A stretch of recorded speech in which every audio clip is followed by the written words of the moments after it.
The movie begins in Sicily, Italy, where a mafia boss arrives at his headquarters with his young grandson, warning the boy to stay inside the car. As soon as the boss enters the building, he is horrified to discover a brutal massacre. Every one of his men has been slaughtered, and blood covers the entire place. He heads downstairs, where a few surviving men are holding a mysterious man captive. The stranger explains that the guards kept him from entering because they knew he intended to eliminate them all. Seizing the opportunity while the boss is alone, the man, Roberto, quickly wipes out the remaining gang members. The mafia discovers that Roberto has come to reclaim something the boss stole, something that never belonged to him in the first place. The boss demands to know how Roberto managed to find his secret hideout when no one else ever could. Roberto ignores the questions and suddenly launches a devastating attack. A fierce fight erupts, and Roberto effortlessly takes down every gangster in his path. He shoots the mafia boss, knocking him to the ground, but the wounded boss manages to grab a shotgun and fire back. Even so, Roberto proves he's an elite fighter with exceptional combat skills. He drags the boss outside and finishes him with a single bullet to the head before taking his keys and leaving. As Roberto walks away, he notices the little boy still sitting in the car. He warns him not to get out and continues on his way. Moments later, Roberto is suddenly shot. Believing another gangster is still alive, he fires several warning shots into the air. Then he turns around and realizes the shot came from the frightened child. Terrified, the boy runs away as Roberto discovers he has been hit in the back. Losing a great deal of blood, Roberto eventually passes out inside his car. A man named Gino finds him, rushes to help, and takes him to a local doctor named Enzo, who immediately begins treating his wound. When Roberto regains consciousness, Enzo tells him that Gino saved his life just in time and that he was only moments away from dying. Unsure of who Roberto really is, Enzo wonders whether he's a good man or a dangerous criminal. Roberto tries to get out of bed but is too weak to move. After learning that no one is currently chasing him, Enzo allows him to continue recovering in his home.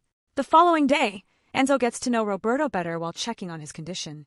3 days later, Roberto has recovered enough to leave the house. He thanks Enzo for saving his life, and it's clear he's feeling much stronger. Enzo explains that they're in the small town of Altamonte, a quiet place filled with kind-hearted people who always help one another. Roberto decides to explore the town. He stops at a cafe, where he meets Gino again, who turns out to be a police officer. Gino introduces him to his daughter, Gabby, reassures him that he's safe, and tells him that Dr. Enzo is the finest doctor in town. He also gives Roberto the keys to his car, explaining that it's parked behind the police station, but asks him not to drive until his wound has completely healed.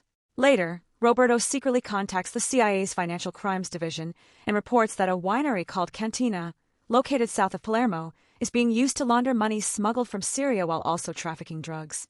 As soon as he finishes the call, he disconnects the line to prevent anyone from tracing his location, prompting the agency to launch an investigation. The next day, Roberto walks through the town, hoping physical activity will speed up his recovery. He climbs a long flight of stairs but quickly becomes exhausted. That night, lying in bed, he reflects on his violent past and the brutal methods he once used to eliminate criminals. The following day, Roberto eats at a local restaurant, where he notices a young man collecting an envelope full of cash from the owner before delivering it to a local gang leader. Soon afterward, a waitress named Amina introduces herself to Roberto. He shakes her hand and begins to realize that the people of the town are genuinely warm and welcoming. Later, he buys some new clothes, making it obvious that he's growing fond of the peaceful little town. While passing a fish market, Roberto witnesses several gang members threatening the owner. Their leader, Marco, demands protection money, but Angelo, the shop owner, explains that he recently spent all his savings repairing the store and can't afford to pay this month. Marco refuses to listen, brutally beats Angelo, gives him 1 week to come up with the money, and leaves. Roberto watches the entire incident without interfering. Meanwhile, in Naples, Italy, Marco arrives with his men to meet his older brother, Vincent, the most powerful mafia boss in the country. Vincent is intimidating a family, trying to force them into selling their home so he can build a luxury hotel. When they refuse, he leaves to meet Marco and instructs him to continue collecting money from the townspeople while avoiding unnecessary attention. At the same time, Vincent's men hang the father of the young woman who refused to sell her home, sending a terrifying message that no one stands in Vincent's way. Vincent then promises Marco that together they will become the richest men in the city and take control of every business. Marco is thrilled by the plan, and Vincent leaves with his men. That evening, Roberto has dinner with Enzo. Enzo tells him that he'll be going to the market the next day if Roberto needs anything. However, Roberto insists on going himself instead. Enzo refuses because he's worried about his condition and wants him to rest, but Roberto stubbornly insists on making the trip himself. The next day, Roberto visits Angelo's fish shop, where he learns about the different kinds of fish and buys some for himself. However, Angelo refuses to accept any money, explaining that Roberto is a guest in their town and also a friend of Dr. Enzo. At the same time, the investigation team searches the winery and uncovers a massive stash of drugs along with $11 million in cash. Collins notices the security cameras and tells Officer Frank that all the surveillance footage has been erased and that no usable fingerprints were left behind. She concludes that the operation is being run by Syrians who are using wine barrels to smuggle drugs around the world. Collins tells Frank that this is the fourth operation they've uncovered in the past 18 months. The smugglers used to ship 200 crates every month, but during the last 3 months they've increased production to 500 crates per month. Meanwhile, Enzo checks Roberto's wound and is pleased with his recovery. Roberto asks why Enzo trusted him enough to bring him into his home instead of calling the police when he found him injured. Enzo simply replies that the moment he saw Roberto, he felt he was a good man and decided to trust his instincts. Elsewhere, Vincent leaves church and meets with Marco. It becomes clear that Vincent wants to take over the entire town of Altamonte, building luxury resorts, hotels, and nightclubs that would also serve as the perfect cover for expanding his drug operation. Around the same time, Roberto packs his bags, preparing to leave town. Before he can go, a fire suddenly breaks out at Angelo's fish shop. Roberto watches Angelo collapse in despair as his only source of income burns to the ground. Enzo comforts Angelo and tells Roberto that Marco and his gang are responsible for the arson. The following day, Roberto helps clean up the remains of the destroyed shop while Gino reviews nearby security footage. The cameras reveal masked men getting out of a car before setting the store on fire. That evening, Roberto sits at the local cafe, where Amina notices his unusual coffee ritual.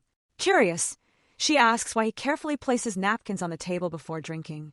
Roberto explains that it's simply a habit that helps him feel organized. She then asks who used to cook for him when he lived in the United States, and Roberto tells her he always took care of himself. Amina invites him to try the local cuisine with her, and he happily agrees. The two spend the evening sharing a meal together. Over the next few days, Roberto grows increasingly attached to the town and its people. Angelo rebuilds his shop, and that evening Roberto joins the townspeople to watch a local performance, happier than he's been in a long time. The next day, feeling much healthier, he returns to the cafe and notices that Collins is secretly taking pictures of him. Realizing what she's doing, Roberto walks over and confronts her. Collins asks whether he was responsible for killing the gang members at the winery, but Roberto calmly denies it, claiming that he's nothing more than a retired traveler. Collins threatens to arrest him and hand him over to the intelligence agency, but Roberto simply laughs. He reminds her that she can't arrest him without a valid court warrant. Collins is surprised to learn that Roberto had expected her arrival all along and knew she would eventually track him down. With no evidence linking him to any crime, she has no choice but to leave. Meanwhile, Gino is waiting outside his daughter's school when he receives a terrifying phone call informing him that Gabby has been kidnapped. Panicked, he questions her teacher, Marta, who tells him that an unknown man picked her up. Gino rushes home, only to find Marco and his gang waiting for him. One of the gang members strikes Gino in the head, knocking him to the ground. Marco then brutally beats him, making it clear that he controls the entire town and that no one can stand against him. He grabs Gabby, presses a gun to her head, and warns Gino that if he continues watching their movements, she'll be killed. Marco and his men then leave. Later, Gino visits Dr. Enzo, where Roberto learns that the mafia was responsible for the attack. Gino explains that organized crime has spread through the region like cancer, infecting everything around it. Roberto later visits the church, where he runs into Collins again. She jokingly mocks him for still struggling to climb the stairs because of his injury. Roberto asks if she's learned anything new about him. Collins describes him as a ghost, and admits that they are no longer actively searching for him. She goes on to explain that investigators have discovered the drugs were being smuggled through Sicilian farmer Lorenzo Vitali, who had been under international surveillance for the past 10 years. During that time, he allegedly stole money from offshore accounts, government agencies, and pension funds. Collins says their goal is to dismantle the entire criminal network. She also wonders why Roberto contacted her instead of reporting everything directly to the police. Roberto responds by asking a more important question. How could Sicily's largest and most heavily guarded port become the main gateway for drug trafficking? Collins has no answer and quietly walks away. That evening, Roberto is having dinner at a local restaurant while Gino and his family are seated nearby. Marco arrives with his men, openly mocks Gino, and demands that he do him a favor. He questions several Somali fishermen about their boats before noticing Roberto staring directly at him. Annoyed, Marco walks over and asks if Roberto enjoys getting involved in other people's problems. Roberto calmly replies that he never intended to interfere, but Marco forced him into it. Marco quickly realizes that Roberto isn't afraid of him in the slightest. Roberto boldly tells him that he's grown to love the people of the town, that this is where he wants to spend the rest of his life, and that he'll punish anyone who harms them. Marco laughs at the threat and reaches for his gun, but Roberto instantly grabs his wrist with incredible strength, freezing every gang member in place. He tightens his grip until Marco cries out in pain, then orders him to send all of his men out of the restaurant. With no other choice, Marco obeys. He places his gun on the table and allows Roberto to walk away. Gino is stunned by what he has just witnessed. Outside the restaurant, a furious Marco orders his men to kill Roberto and make an example out of him so that no one else in town will ever dare challenge their authority again. At that moment, a car suddenly runs over one of the gang members, killing him instantly. When Marco looks at the driver, he's shocked to discover that it's one of his own men and has no idea what's happening. Out of nowhere, Roberto appears and smashes a bottle over one gangster's head, knocking him unconscious. Marco quickly pulls out a knife and charges at Roberto, but Roberto easily overpowers him, breaks his arm, stabs him several times, and finally drives the knife into his neck, killing him. The next day, the police investigate the crime scene. Gino sees Marco's body, and officers discover a large quantity of drugs inside the trunk of the gang's vehicle. Meanwhile, in Naples, Collins receives a phone call before turning on the news, where she learns that a train station has been bombed. An officer informs her that the terrorists carried out the attack using money earned from drug trafficking to finance their explosives. They are also the same group connected to the winery investigation. Later, Collins meets with the police commissioner and hands him files on several people she wants to question. As the commissioner reviews the files, he removes one of them, explaining that no one is allowed to interrogate that individual. Collins argues that the mafia has government officials on its payroll, which is why drugs continue to move through some of the most heavily secured ports in the world. Eventually, she meets the man herself and obtains valuable information that leads authorities to a terrorist hideout. Police raid the location, killing several terrorists and arresting many others. At the same time, the commissioner visits Vincent's home while he's receiving condolences following Marco's death. After expressing his sympathy, he tells Vincent that intelligence agencies are investigating a terrorist network responsible for importing drugs and distributing them throughout Europe. He urges Vincent to deal with the situation, but also warns him to shut down his drug business before he gets himself into even deeper trouble. The commissioner explains that Detective Collins is extremely smart and will eventually uncover the truth, that the mafia has been buying drugs from the terrorists and selling them across Italy to fund its criminal empire. He even blames Vincent for the train station bombing, claiming that his business dealings with the terrorists helped finance the attack. Vincent demands to know who killed his brother and becomes furious when he learns the commissioner has no answers. He insults him, but the commissioner reminds Vincent that he is speaking to the head of the police and should watch his tone. Enraged, Vincent's men grab the commissioner while Vincent stabs him through the hand with a knife. Then Vincent orders his lieutenant to cut off the commissioner's hand, demanding that he find Marco's killer. Later, Gino sits down with Roberto and asks about the drugs found in Marco's possession. At the same time, Collins learns that Commissioner Barella has been seriously injured and that he possesses evidence that could help move the investigation forward. Just then, Roberto calls her and reveals that the drugs don't belong to the terrorists at all. They belong to the Camorra, the notorious Italian mafia organization. Moments after the call ends, several police vehicles explode, throwing Collins to the ground and killing numerous officers.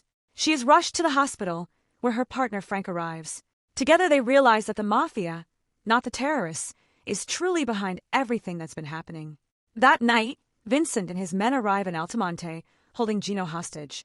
Vincent threatens to kill him unless his brother's murderer comes forward. To make his point, he fires a shot right next to Gino's ear, leaving him screaming in pain. Suddenly, Roberto steps forward and calmly admits that he was the one who killed Marco. He explains that this town gave him peace, while Marco stole that peace from everyone who lived there. Roberto throws down his weapon and tells Vincent that Gino is completely innocent. Vincent points his gun at Roberto, but Enzo suddenly fires a warning shot into the air. The townspeople quickly gather, surrounding Vincent's gang while recording everything on their phones. Furious, Vincent swears he'll avenge his brother and never stop hunting Roberto. Roberto calmly replies that he'll be waiting whenever Vincent is ready. Hearing approaching police sirens, Vincent is forced to retreat. Later, Vincent meets with his men and concludes that Roberto must be working for Interpol or an international law enforcement agency. He orders them to kill Roberto the following day. The next day, while the town celebrates a local festival, a car alarm suddenly goes off outside Vincent's mansion. One of the guards walks over to investigate, but Roberto ambushes and kills him before sneaking into the estate. Inside, he silently hunts down Vincent's men one by one. After cutting the power, panic spreads throughout the mansion as Roberto continues eliminating every gangster in his path. One thug manages to sneak up behind him and attacks him with an iron bar, but Roberto quickly kills him as well before taking down another man who rushes in to help. At the same time, Vincent wakes up after drops of blood begin falling from the ceiling onto his bed. Suddenly, the glass shatters and one of his dead men crashes through the roof. Horrified, Vincent calls out for his guards, only to discover that every one of them has been brutally murdered. Terrified, he grabs a gun and searches the mansion, finding bodies scattered everywhere. He completely loses control, firing wildly throughout the house in a panic. Roberto suddenly attacks him and knocks him unconscious. When Vincent wakes up, he finds himself tied up and surrounded by the very drugs he had been selling. It becomes clear that Roberto has injected him with a massive dose of narcotics. Vincent eventually frees himself, but he's completely terrified. He crawls away before stumbling out of the mansion, desperately trying to escape while Roberto calmly follows him. Vincent reaches the street, where he's struck by a passing vehicle. Despite trying to keep running, the combination of his injuries and the drug overdose finally kills him. Roberto simply walks away. The following day, Collins watches the news and learns that police have arrested a large number of Italian mafia members. She is especially pleased to hear that Vincent died from a drug overdose. Not long afterward, Roberto visits Collins. She thanks him, knowing he was responsible for freeing the people of Altamonte from the mafia's corruption and oppression. She asks if he's returning home, and Roberto tells her he's carrying $360,000. Collins initially assumes it's dirty money, but Roberto explains that it actually belongs to Greg Dyer, a 43-year-old construction worker whose retirement fund was stolen 9 months earlier, wiping out his entire life savings. Collins realizes Roberto came to Italy solely to recover Greg's stolen money. Roberto hands her the bag of cash and quietly walks away. Later, in Boston, Collins personally returns the money to Greg, explaining that it is his stolen retirement fund. Greg and his wife are overwhelmed with joy and ask who recovered their money, but Collins refuses to reveal Roberto's identity. They sincerely thank her for bringing hope back into their lives. Back at her office, Frank hands Collins an envelope and tells her the director has called a meeting in 30 minutes to find out who solved the Italy case. Inside the envelope, Collins discovers a notebook filled with valuable intelligence on the Italian mafia. She immediately realizes Roberto sent it to her and smiles. In the film's final scene, Roberto celebrates with the people of Altamonte after their favorite soccer team wins. Surrounded by friends and finally at peace, he couldn't look happier. Thanks for watching, and don't forget to leave your thoughts in the comments and subscribe to the channel.